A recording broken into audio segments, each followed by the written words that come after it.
Hi there, how's it going? My name is Bonnie Violet, and I am a queer chaplain. And in case you don't know where you are, you found yourself at Dragon Spirituality with Flamy Grant. You are either watching us live via YouTube, Twitch, or Facebook, so we're glad that you could join us. Yes, Wendy Rogers, you are the first on here. Thanks for saying hello. Glad that you could join us. So folks who have never been to a dragon spirituality conversation before, this is an opportunity for drag and spirituality to come together. Much like a drag show, this evening, I had to move to a new location. So I'm actually in a coffee shop, so you might hear a little noise. So I do apologize for that, but I guess it'll just make us feel like we're at the club at a drag show or something. Also, you know, it's common to tip drag artists throughout the night as well. So I did put Flamy's Patreon. That's patreon.org at Heathen podcast, which is just in the bottom of the screen here. If you would like to support Flamy, that would be really great for you to do that there. What else I would say? I know, right? All right, so I can't think of anything else at the moment to say. I always like to just dive right in. So thank you all for joining us this evening. I'm really excited to have our guest. Our guest this evening is my 24th drag artist to get to interview. And I saw her on TikTok, much like I'm pretty sure many of you have as well. And I was just blown away by what was expressed in just like 60 seconds. And so I'm going to go ahead and introduce Flamy Grant here in a second. And here is that TikTok video for those who maybe had not got a chance to see it. Bible Belt baby. I'm talking evangelical, be at church anytime the doors are open, Christian school, Christian music. Even our movies came with all the provocative bits edited out by some intern in Dr. James Dobson's office. We had the portrait of white Jesus on the wall next to the Thomas Kincaid and the cross-stitch quote from the book of Joshua that said, "As for me and my house, we will serve the Lord." And serve him I did. I did everything I was supposed to do, and more importantly, I avoided everything I wasn't. And darling, I was miserable. You see, it was cute the first time I stepped out in my mom's heels as a kid. They laughed, I hammed it up, they made me pose for a photo. But the second that behavior started to become a pattern, you better believe I got told exactly how a boy should act. I spent 35 years avoiding the impulse to paint my face, but nobody can tell me it wasn't worth the wait.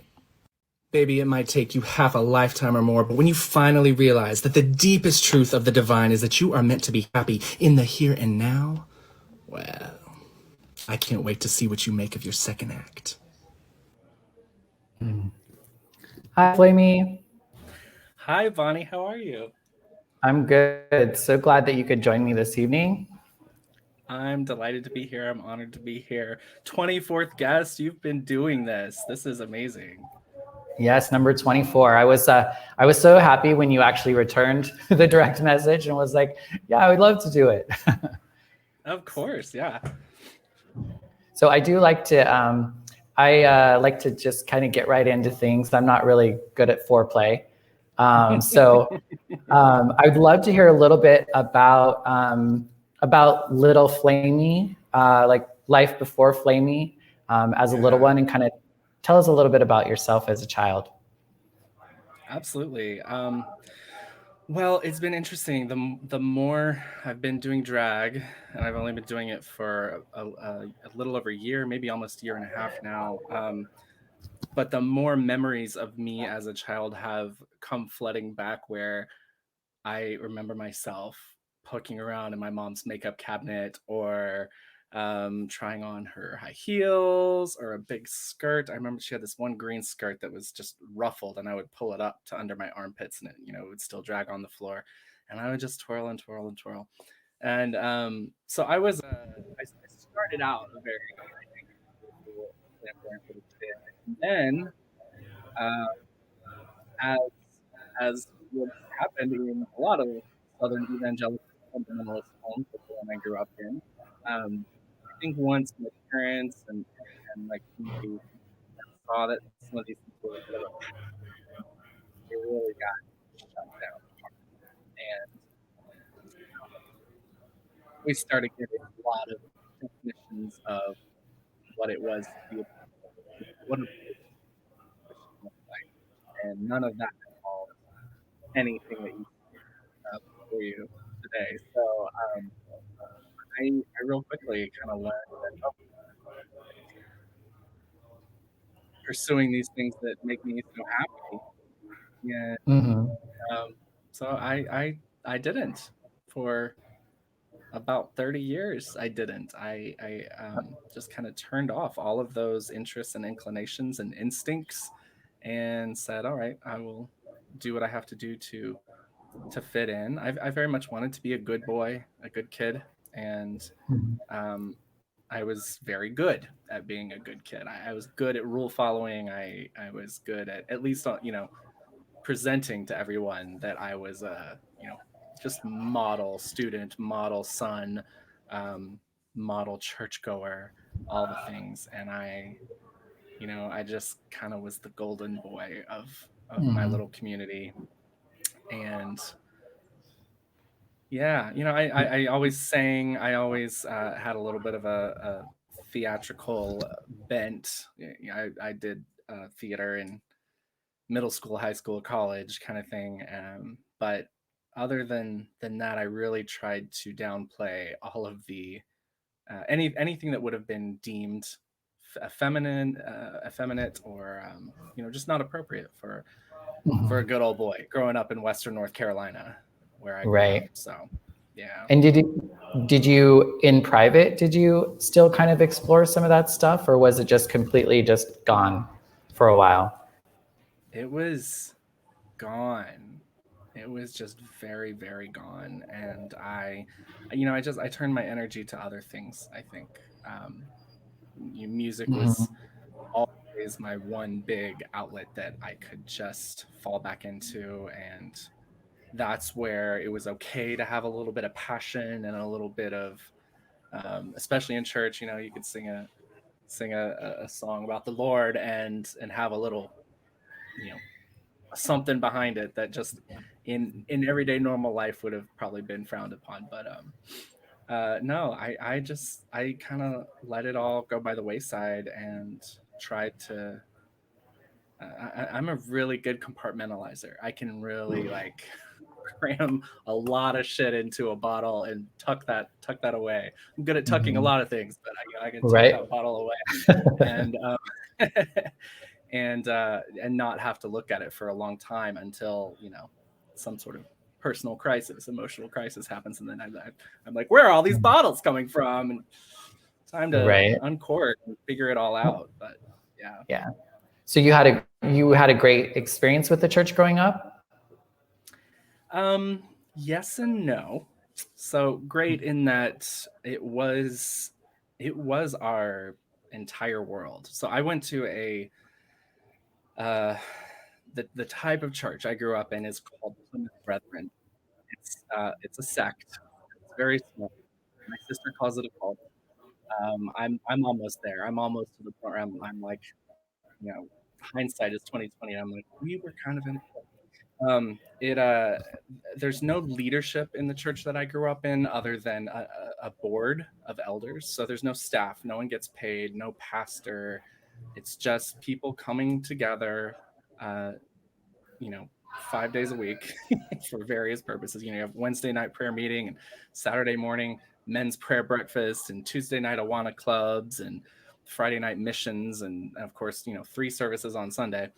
And but you just come together and you do life together, and there's no like I said, no leadership and no pastor or anything like that. So it's really just kind of community driven, community led, which could have been and I think was probably an asset of the community. Yeah. Except for it was just incredibly patriarchal, incredibly misogynistic and Mm. homophobic, and just all the things that we know fundamentalism can tend to be.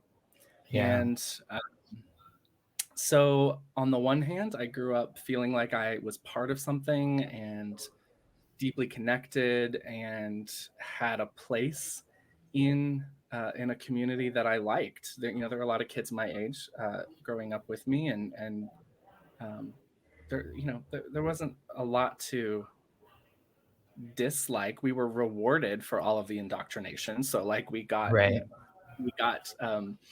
I was laughing when you were talking about, drag show getting tips. Like we got tipped in church for learning the books of the Bible or getting up to recite them in front of the church. You could earn your quarters and your $5 bills that way. So I wasn't miserable in that way, but at the same time, I was very fearful of doing anything that would cost me my place in that community.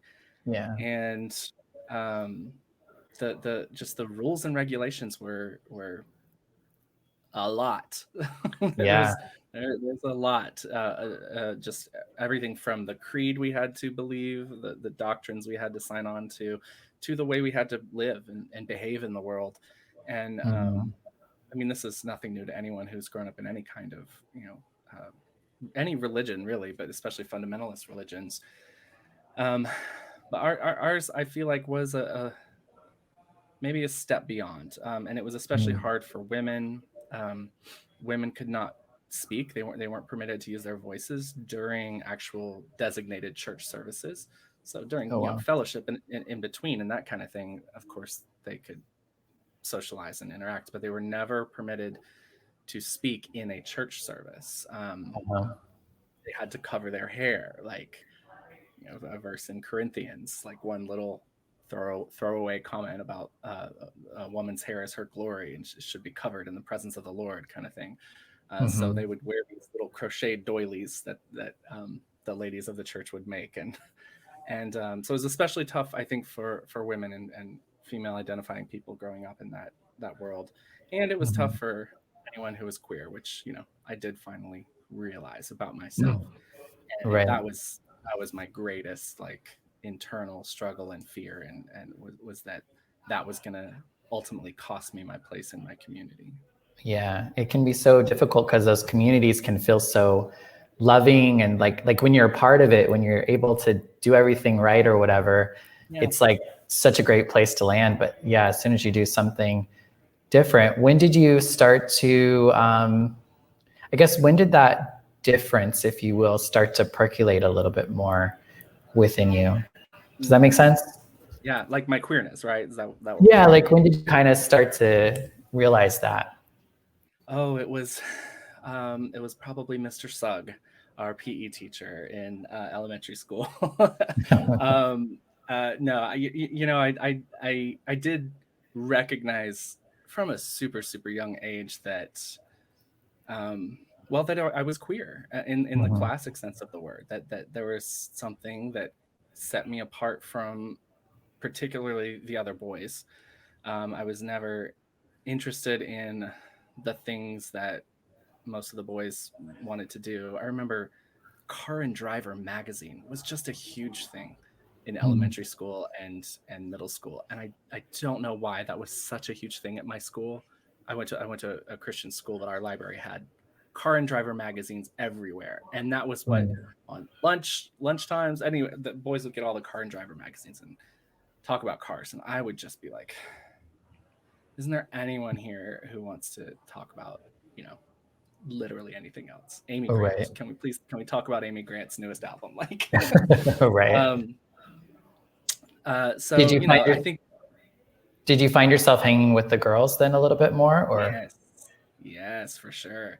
My best friend from age 5 or 3, even, I think, was when she came to our church.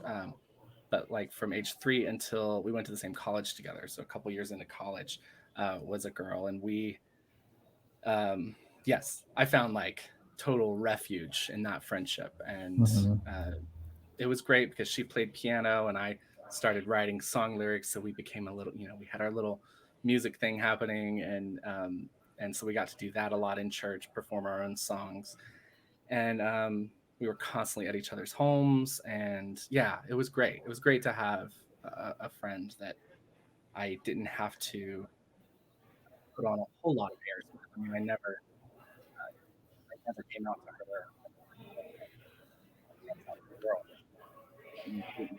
of what was going on in me, but for sure, for years, I had a close friend there, and that was great. Nice. I lost you there for a second. Sorry. Oh no, it's okay. It's just the connections. We'll work with it. And Yeah. so your queerness started coming out in was it in high school you said, or I would say earlier than that. Earlier. And it was not so much associated with my sexual identity early on. It was just more the queerness of being different, you know, Yeah. and things that I, you know, can now pull back and identify as being part of a whole package of queerness. But for sure, by the time, you know, adolescence hit and attractions started happening, that was when I knew for sure that, you know, back then I would have said, oh, I struggle with same-sex attraction, or I struggle with homosexuality. I have a thorn in the flesh, you know, just like the Apostle Paul did. So yeah, did your spirituality or your connection with your religion, did that start to, I guess, separate? When did that start to separate for you? Was it related to your sexuality, or was it prior to that it kind of started unraveling, I guess? You know, I did everything I could to maintain my spirituality and particularly my religious faith. Not even my spirituality, but the religious faith that of the culture that I grew up in was of utmost importance to me in all ways. So I worked really, really hard to always put that first. And anytime I came up against a conflict with anything that was going on internally, I would choose the church, I would choose the Bible, I would choose my faith. I never, it was a long time before I ever let myself even start to question my faith. So I wouldn't even say that they came up, you know, that they that there was any kind of recognized struggle internally with me until college, really. What I had done up till that point was just kind of have the person that everybody knew, Matthew, who was the good golden kid, and you know, sang in church and was, you know, on student government and led chapels at our Christian school and just did all the good boy things that he should be doing. And then I had this very internal private side where, you know, I would indulge my, you know, I would indulge my sexuality in private, whether that was looking up some porn or whatever.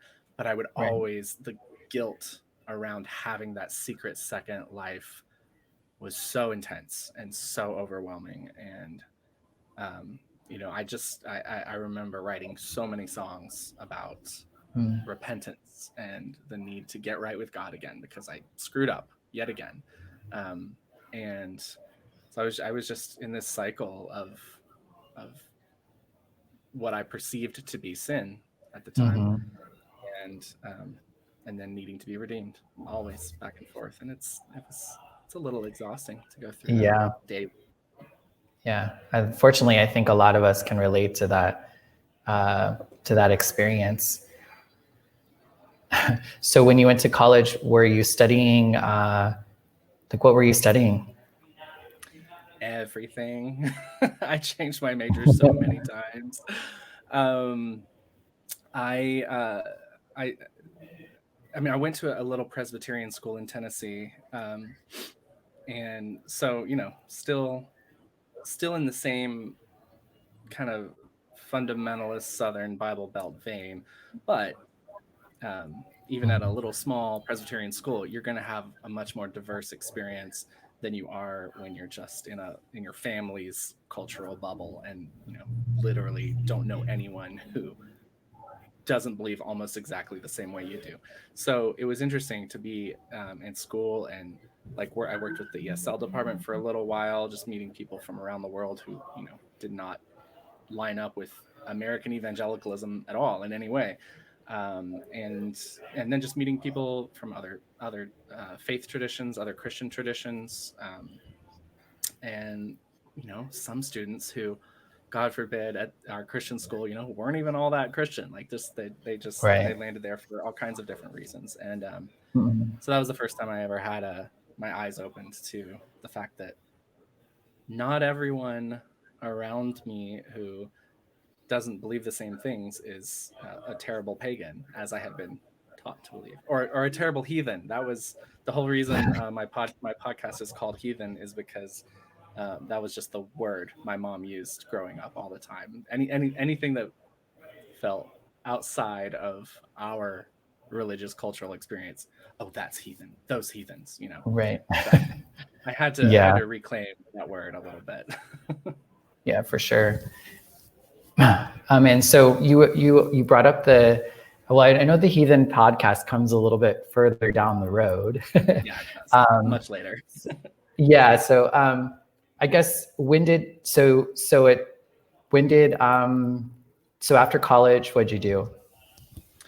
So college, I moved back home for a little bit, and then I moved out west. I had an opportunity to go to Reno, Nevada, and I had grown up reading all the Western stories, the whole go west, young man. Like that was a Right. it was a whole thing. I was very excited to like go try out a different part of the country. So the biggest little city in the world, Reno, Nevada. I lived there for a couple years.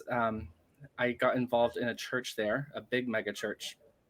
I was eventually brought on to staff. I was a worship leader. And then from that experience, I became part of a church planting team from that church that moved down here to San Diego, where I am today. And so that's why I'm in San Diego, was to plant a church, which I did with a group of people, and we did And that for. I'm sorry. Well, and your sexuality was still something that you weren't necessarily living into at that point, or? Yeah, correct. During all of that time, I was very much, I like to say my coming out story is a decade long. Like there wasn't a day when I was like, I'm gay, I'm here, I'm queer, get used to it. It happened in very small incremental steps. From telling just a couple close friends at college that, again, I quote unquote, struggle with same-sex attraction, because that was the acceptable way to talk about it. I couldn't even say the words I'm gay, because that would just mean a whole bunch of things that I didn't want people to think about me. I wanted them to know that I was fighting this thing, and like I was working with the Lord to overcome, and all of that. So while I was working at the church in Reno, when they wanted to bring me on staff, that was when I was like, I gotta let some people know what's going on, because I don't want, like, my worst fear would be to be brought on staff and then for someone to find out later, and then to get fired or have some kind of public shaming, horrible moment. So I told them at the get-go, I was like, look, I struggle with homosexuality. I've done all kinds of things to try and change it. I self-enrolled in Exodus. I don't know if you're familiar with that. Yeah. It was at one point it was like, one of the largest conversion therapy organizations in the nation. It's now thankfully disbanded. But I self-enrolled in that, and I went to group meetings, and I went to the national conference, and like did all the steps, and just believed that I earnestly believed for a long time I was going to be able to change my orientation and be straight, because I earnestly believe that's what God wanted for me. Right. And so I put myself through a lot to try and make those things happen, and they didn't, unsurprisingly. Now, and so the next phase of my coming out was. And this was by the time I had moved to San Diego to start the church. I kind of said well, no, actually, I still was trying to live into trying to be straight for a long time. Right. I dated some women, really tried to make it happen. And then there was a 5-year period where I just was like, I've done everything I know to do, from going to like healing services, like Pentecostal, like, hit you on the head kind of services to like pray the gay out of you. I've done 12-step programs. I've done Exodus. I've done the group therapy. I have read everything I can get my hands on about this topic. And I finally, got to a breaking point where I was like, I can't, this is killing me. It's just exhausting. And I, it's killing my spirit and my soul. And so I'm just going to accept that for whatever reason, I am gay. And that's not a thing, apparently, that I am able to change. But I still am in that time operating out of a place of a lot of fear that I would lose my community, that I would lose my place in this thing that I was very good at. Again, very good at church. And so I chose, and I was very public with this. I was like, I'm gay and I'm choosing to be single and celibate. And I did that for 5 years. And I don't. Are you familiar with the Gay Christian Network, GCN? I think that now they're called Q Christian Network. But they were back in the day. They were called the Gay Christian Network, and they had national conferences, and it was a space where you could come as a queer Christian, and they had what they would call side A and side B. And I honestly don't remember which is which now at this point, but one of them is like people who believe that it's okay to be gay and to date and have same-sex relationships, to be trans, to be whoever you are, and live into it, and you can still be a Christian. And then the other side was people who were like, no, God has clearly said no to same-sex relationships, so you can be gay, and then you still have to navigate around that somehow. Like, you can't live into it. So I was the side that, for a long time I was like, well, no, I'll be gay, but I won't live into it. Was there a surrender? What I guess brought you to, I don't know if surrender is the right word, but kind of what brought you to that space of being okay? Or I don't know, like letting, I don't know, because I feel like I know that you're not maybe, like, I guess, when did you have to make a choice, I guess? I did ultimately make a choice, and it's interesting to ask if I had to. I think it did come down to, for me, again, that acknowledgement that the way of doing life was killing something in me, that was killing something in me that needed to thrive. And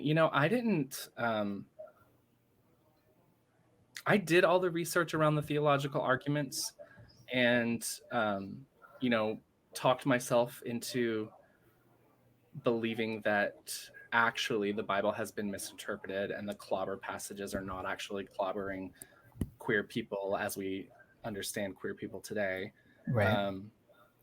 I did all that work, and at the same time, I think when I finally decided, I just didn't care anymore. I just had lost a lot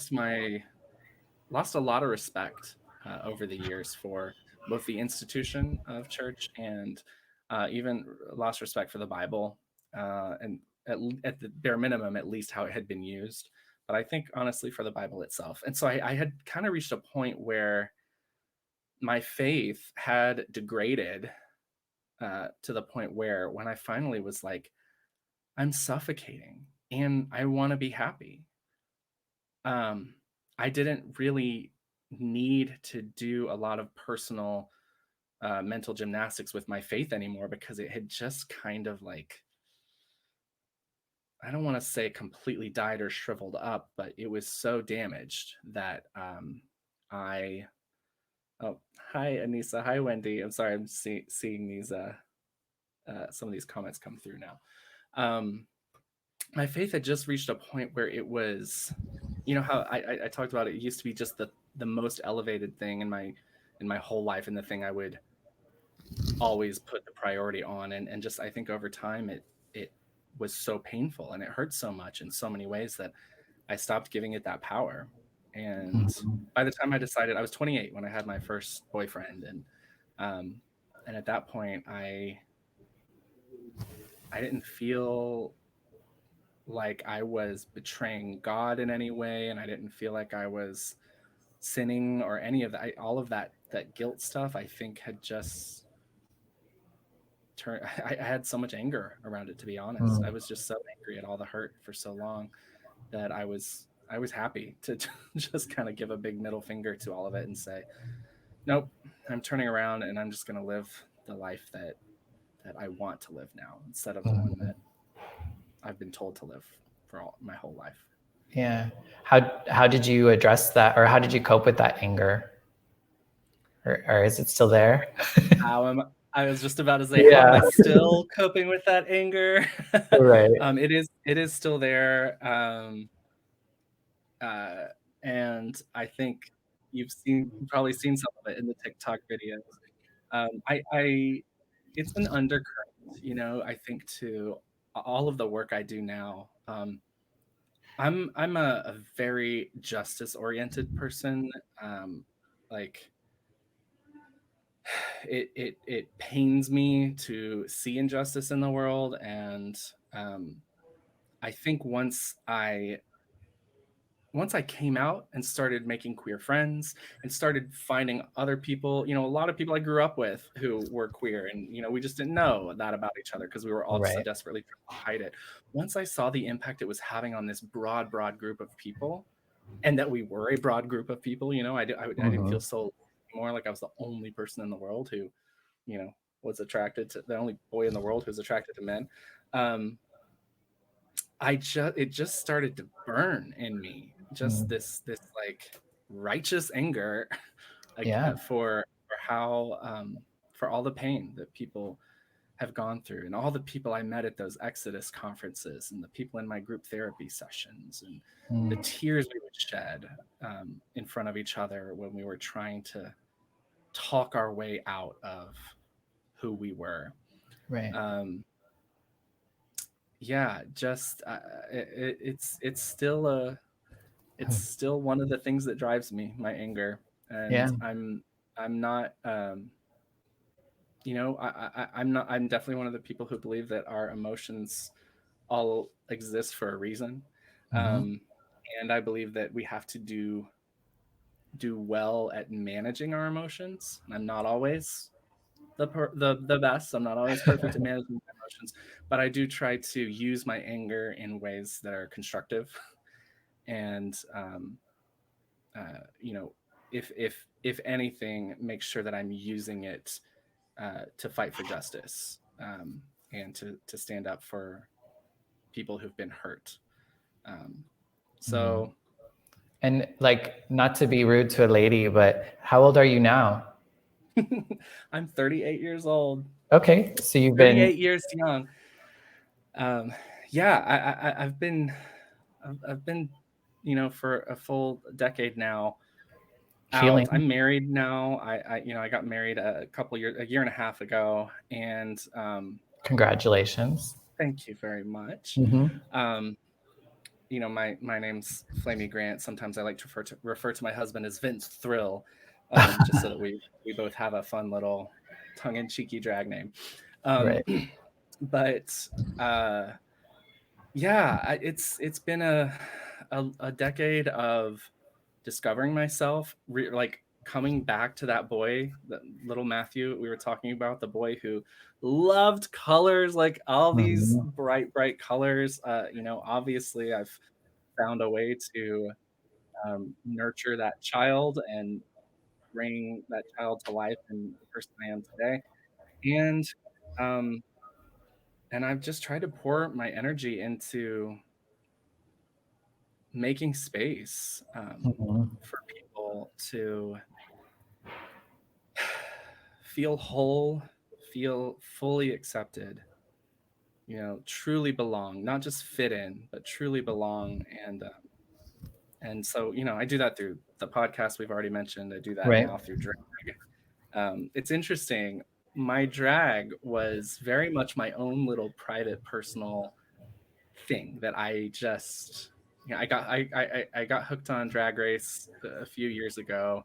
My husband and I were just binging the seasons, and we were joking around one night about what if we had drag names, what would our names be? And oh, look, someone just asked about that. Look, this segue. How great. Yeah, totally worked out well. Answer this question right now. Herding cats. Oh, thank you. Yes. Yeah, it's herding cats. Herding cats. I love it. That's really cute. So obviously a lot of drag performers have punny names, tongue-in-cheeky names that are, based on, Tina Burner, is on this season of Drag Race. And I've always liked a good pun. Hi, John.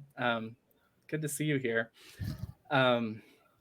John is actually in a Facebook group called the Gay Friends of Amy Grant that I was recently invited to be a part of. And so I picked Flamy Grant because I didn't grow up, I was not allowed to listen to the Chers, the Madonnas, all the queer icons that people of my generation have. I didn't know who they were because pop culture was bad and I could only listen to anything we could buy at our local family Christian bookstore. So to me, Amy Grant was the epitome of stardom and she was everything. And I just adored her. And so when we were laying in bed that one night talking about our drag names, I was like, well, I'd like to have a punny, funny name, after a big diva. And I was like, but my biggest diva is Amy. Right. The first word I could think of that rhymed with Amy was Flamy. And I was just like, the second I said it, I was like, and I didn't even tell my husband that night, but I went and I reserved all the handles, like the Instagram handle and all the things. Cause I was like, I feel like this is something. And I wasn't even really I had no plans to do drag at that point. I was just kind of obsessed with it. And then, lo and behold, here we are. Quarantine pandemic happened and I had a whole lot of extra time on my hands and I learned how to do some makeup and I learned how to do some wigs and costumes. And fortunately, I live in a house with some housemates who are musicians and my co-hosts on the podcast. And so we have been doing a Thursday night live concert on the internet every Thursday night since quarantine began. And I started coming to those shows in drag, and that was really where I learned to do all this silliness. Nice. So you so you first got into drag for that concert, or? Well, no, the first time in drag was Halloween. Of course. Every Halloween, a new drag queen is born, and I'm one of those. So I went as a witch, and I was very excited. It's like it's that Halloween's the time when it's safe to play with gender and explore some things. And so I went as a witch named Mahulda Dratch, and she's a mess. Those pictures are a delight to look back on. Right. But it was the Halloween before, it was 2019. So 2020 rolled around and I was stuck at home, and I had done it a couple times up to that point, just at home, just playing with makeup. And once once quarantine really hit and we were in lockdown, I was like, well, I'm going to take this opportunity and start playing around. So that's the funny thing about Flamy. It was my little safe project. I didn't want to share it with anybody. I didn't even, like I said, I didn't even tell my husband for months that I had the Instagram account, but I was posting my little looks on there. And I just never intended for, despite the fact that I chose a drag name like Flamy Grant that so clearly has ties to an evangelical upbringing, and there's so much culture around American Christianity and the little subcultures that we created in the 80s and 90s, and that still happen, obviously. Even though I picked that myself, I still didn't want for Flamy to be part of the work I was doing with Heathen or just any of my spiritual deconstruction, any of that. I was like, this is just for me. I just want to have some fun, pretty makeup and just learn some new skills. So, and it was for a while. And then my friend Kate, who is the pastor of the church that I attend now, not the same church that I moved here to start. She I was doing Flamy on Thursday nights on our little live show. So she had come out, like Flamy was out in the world, and I was like, okay, this is great. Like I don't know where it's going to go, but I'm going to just follow this dream, follow this thread. Right. And it was my friend Kate who said, why don't we have Flamy come give the sermon one Sunday morning? We broadcast our church services from our basement here in this house because we were set up for it. And so I was like, I don't know what that's going to look like. Hi, Paul. I don't know what it looks like for Flamy to give a Sunday morning message. And our church is very non-traditional anyway. I mean, they call it a progressive Christian church, but at the end of the day, you don't have to believe any specific creed to just be fully embraced and be part of this family and this community, which is the reason that I'm there, because I do not have a creed in that sense. And so I was like, well, what would I talk about? What would that look like? And that is where the TikTok video that you played at the intro to this conversation, that's where that came from. It was me playing with what it would look like for a drag queen to talk about her spiritual experience. Oh, wow. And I posted that, and then I woke up the next morning and had texts from my sister and all these other people, and they were like, so your video's kind of hopping, it's kind of going viral. Right. And sure enough, I looked at it the next day and couldn't believe how many people had found it and resonated with the story in it. And so part of me was like, well, damn it. I guess now this little creation that I've created for myself to make me feel safe and to explore all these parts of myself, I guess she's also meant to be part of my work of space making for people. And honestly, I say damn it, but at the end of the day, I couldn't be happier that this is somehow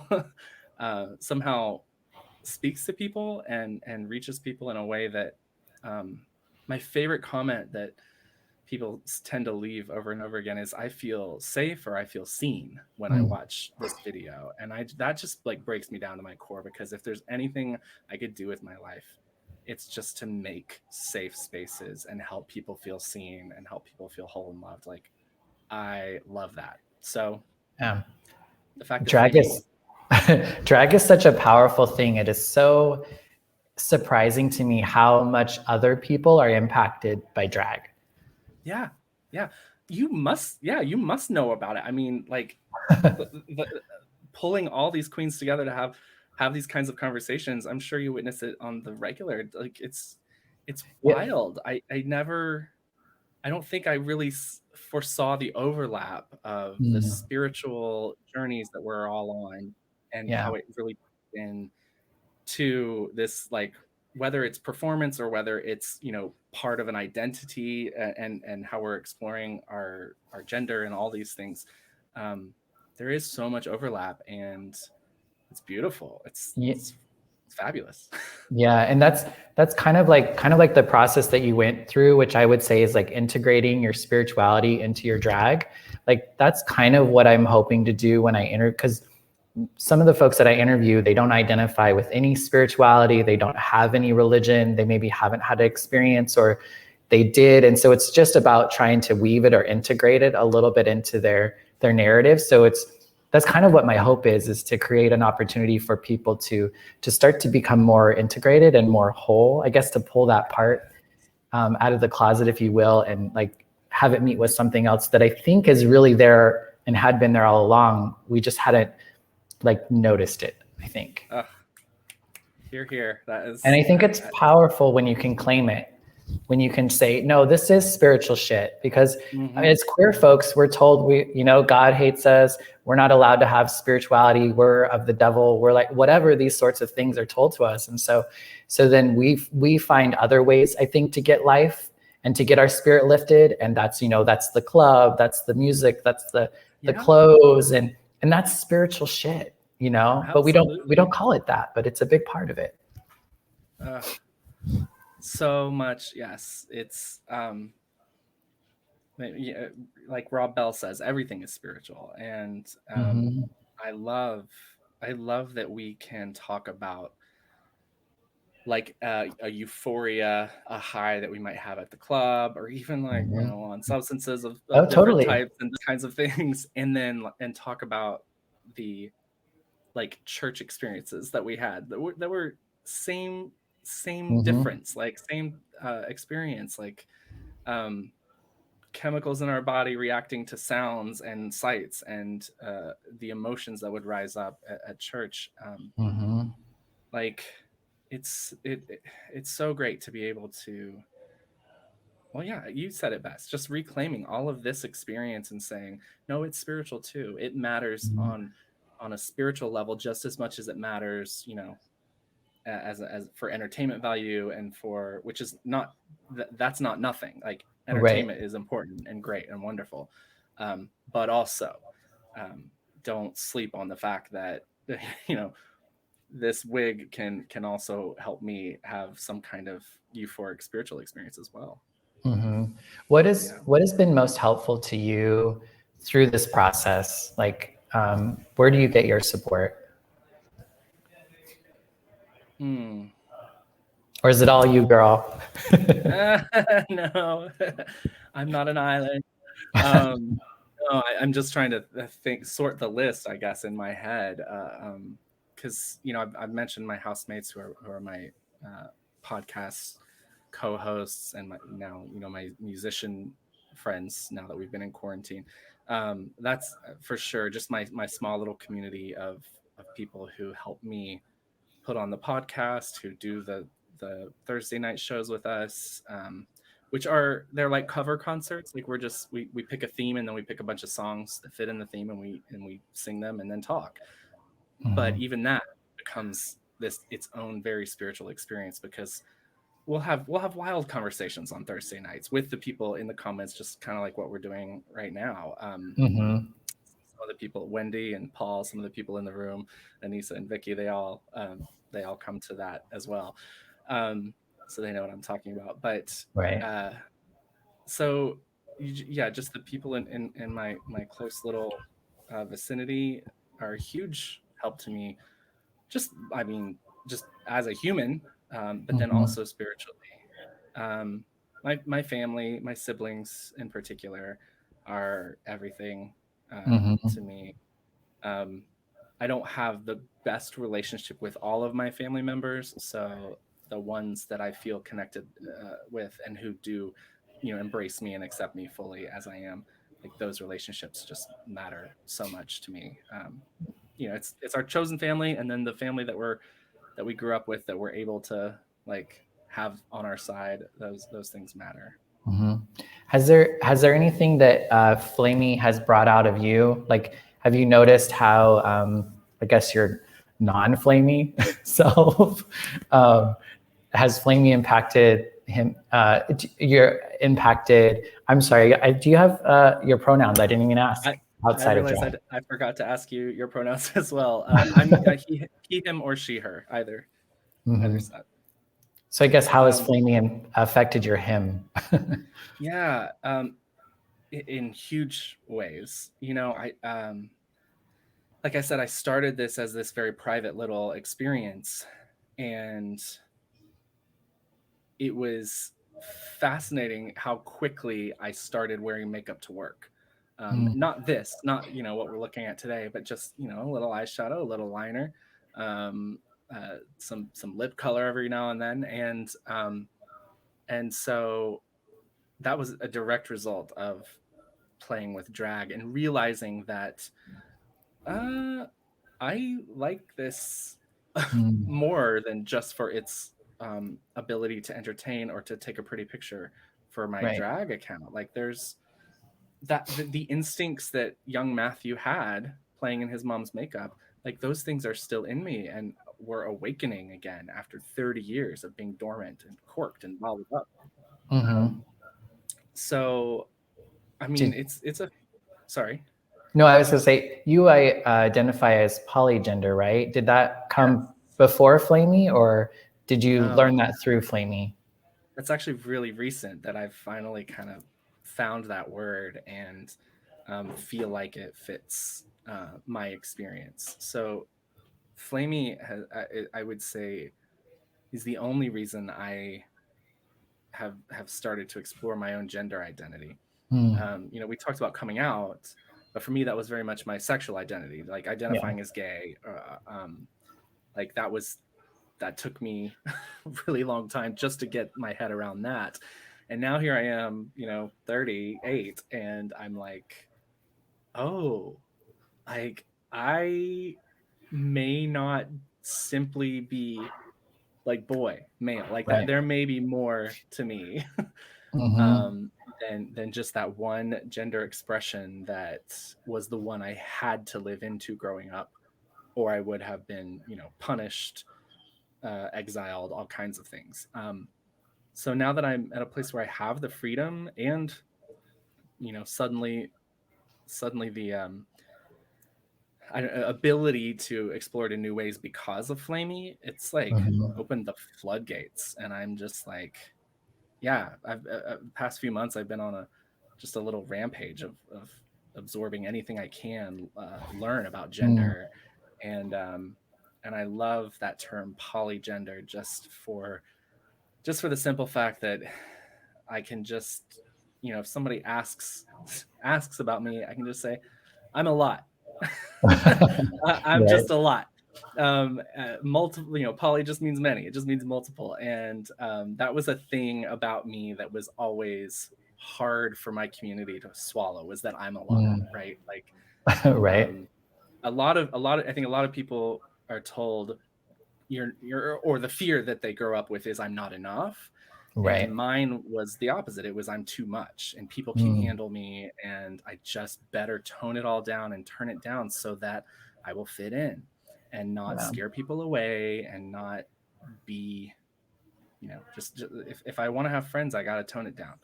And if I want to get into heaven, I got to tone it down, and all those things.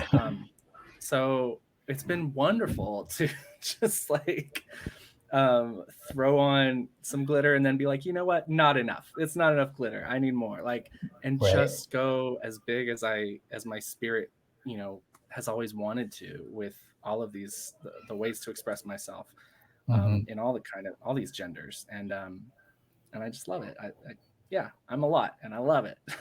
Right. It's a gift. It's a beautiful thing. And it's like, it's a gift from God. Like I don't know, for me, my drag and my transness, I came to hold and awaken via drag as well. So I totally understand that, like that relationship. And it's like, oh my gosh, this thing has been there the whole time. And I was just too scared. And I wasn't in an environment that allowed me to really like touch that part of me.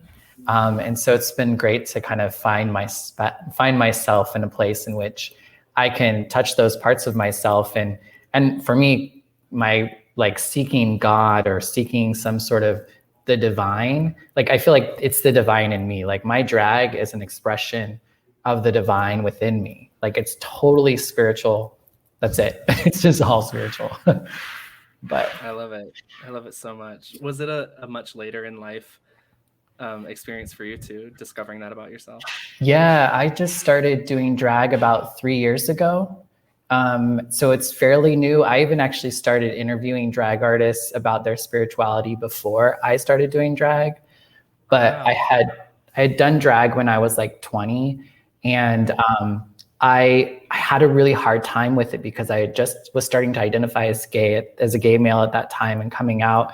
And then I was getting hit on by guys as a guy, but then getting hit on by those same guys as a drag queen. And I couldn't do those things at once because I was like, I'm a dude who likes dudes. I'm not a dude who wants to be a girl or whatever. And so for me, that was my own internalized transphobia that was going on. And at that point in my life, I just couldn't be with it. So I had to kind of just get away from it for a while. And I did for almost 20 years. So I I completely understand. Absolutely. I mean, you know, to my own shame, I used to be the gay guy who would look at the acronym and say, I don't know why the T is in is with all of the rest of the letter. That's not me. That's not my experience. Like you know, I like what you just said. I'm a dude who wants to be masculine. Right, Masculine. It's really Masculine funny is to heck, right? It's really funny to say when I'm seeing my reflection right now. And I just don't understand what that's all about. And I was internalized homophobia coming out in waves. And I hate that, you know, I was trained to be part of the oppressor, right? Like I was brought up and all of that instilled in me from the youngest of ages to make it harder for the next person to come out, to be themselves, to be whole. And so that's, I mean, that is everything. If I can spend the rest of my life, you know, both trying to undo some of the things I said and have done and believed in the past, but also just like, just going bananas for inclusivity, like that would be a second half of my life well lived, and I will be thrilled. Right. Well, and you're doing it, and like I think that the cool thing is you're having an impact on the young people. So maybe they don't have to go through what we went through. Because could you imagine if we would have like started this earlier on in life? Look out, world, right?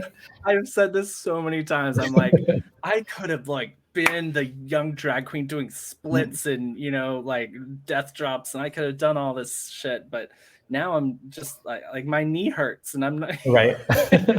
Stand me up in the corner and let me sing, and that will be the extent of what I do for you. But yeah, it's that I think that's another piece of the anger, honestly, for me, is all that was stolen from us, the years that were stolen and not wasted, but you know, we could have had a very different experience had we been in places that the kind of places that we're going to be creating now, right? Like that's what we're going to right those wrongs for as many people as we can in the world. So I love that a 60-second TikTok video from Flamy can do that for somebody. Like I will, yeah, absolutely. And like you said, it's so surprising because when I first started doing this too, I was like, nobody's doing this, nobody's talking about this. And then like the more I'm out there, I'm like, oh no, there's Miss Pentecost, there's Flamy Grant, there's, you know, like there's so much going on, which is awesome.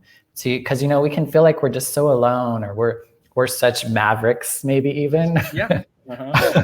But it's nice to know that we're like, there's so many of us that are in this together. Yes.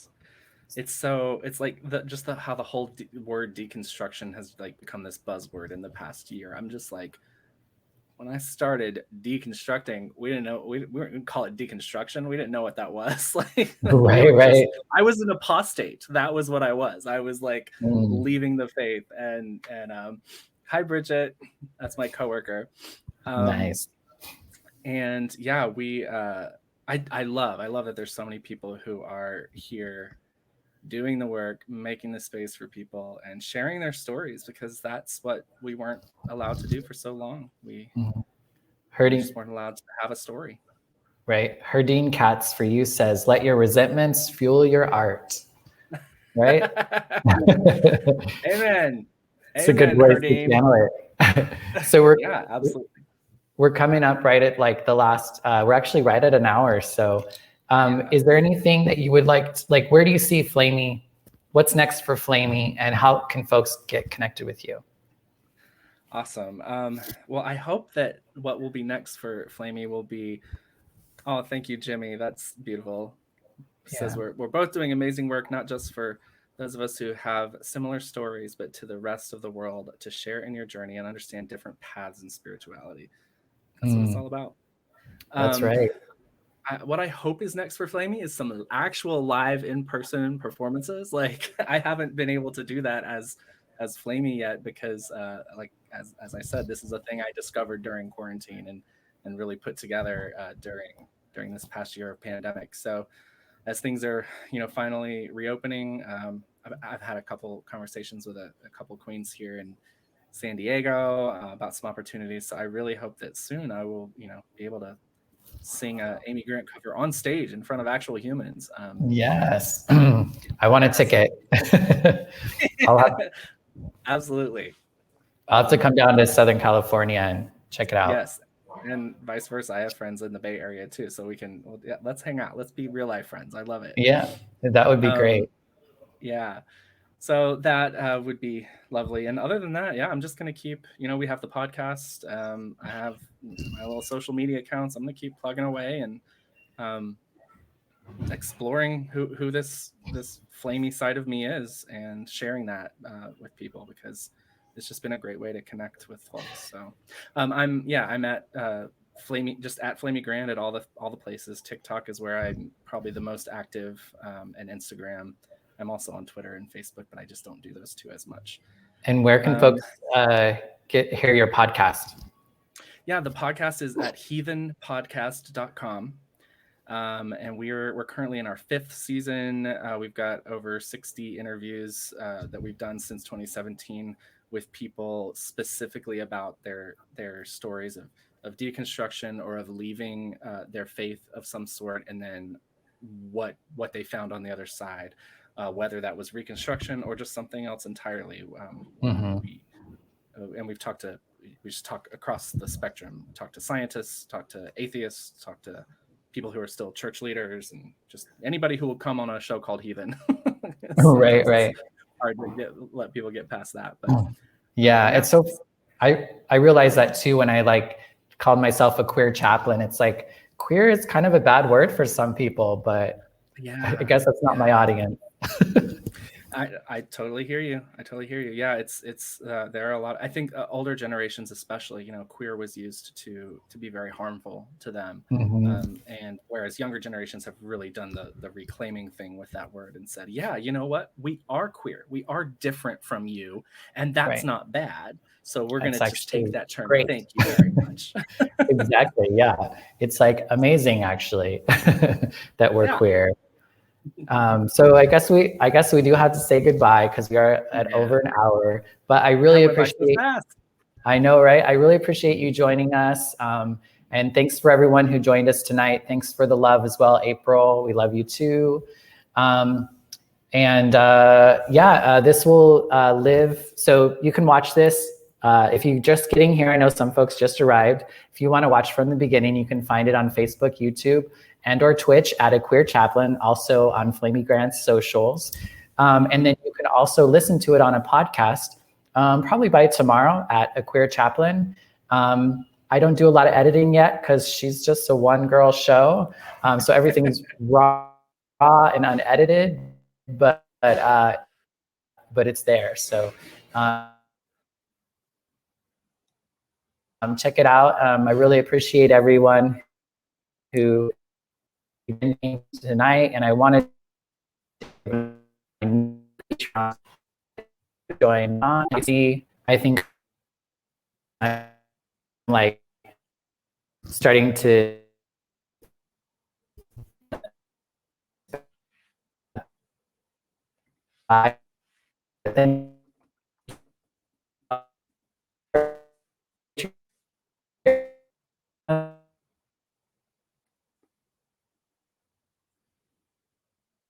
I'm sorry, Bonnie. I don't know if you can hear me. I've lost you. I've lost your audio and your video. If you can still hear me, I just want to say thank you so much. This has been an absolute pleasure. I loved every minute of it.